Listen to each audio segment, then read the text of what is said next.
After logging into the site, if you land on your dashboard, click Apply to view open scholarship opportunities. Then click Apply next to an opportunity to start the application. If the application has a due date, you'll see it listed at the top of this form. Depending upon how the organization set up the due date, you might not be able to submit your application after that date. If you have a ScholarSnap profile, you may click Copy ScholarSnap Profile to pull in responses to questions on the application that have the ScholarSnap icon next to them. For some of these questions, you can also push any edited responses back to your ScholarSnap profile by clicking Update ScholarSnap. Some applications may not contain ScholarSnap questions. As you work on the application, be aware that any questions with an asterisk next to them are required.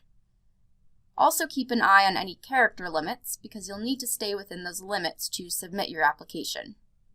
If there are any file upload questions, you'll only be allowed to upload one file per question and you'll need to stay within the maximum upload size. The application might also have one or more sections to be completed by another person, for example, someone who will write you a letter of recommendation. You'll see instructions on the application if this is the case. After typing in the email address for the person who will complete that section for you, click Compose Email. In your email, you'll want to let them know what you need and include any other information as instructed on the application. The system will then send them another email with a link to complete the questions in that section. You won't see the questions in the section, but you can see whether or not they've been completed.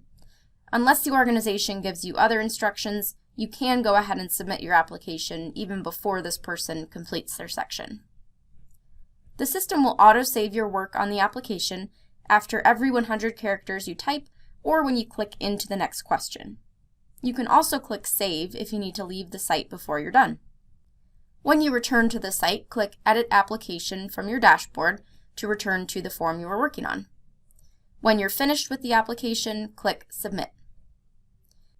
If you haven't completed all required questions at that time, the system will let you know which questions you missed so you can go back and finish them. After submitting an application, you'll be able to view it, but you won't be able to make any edits.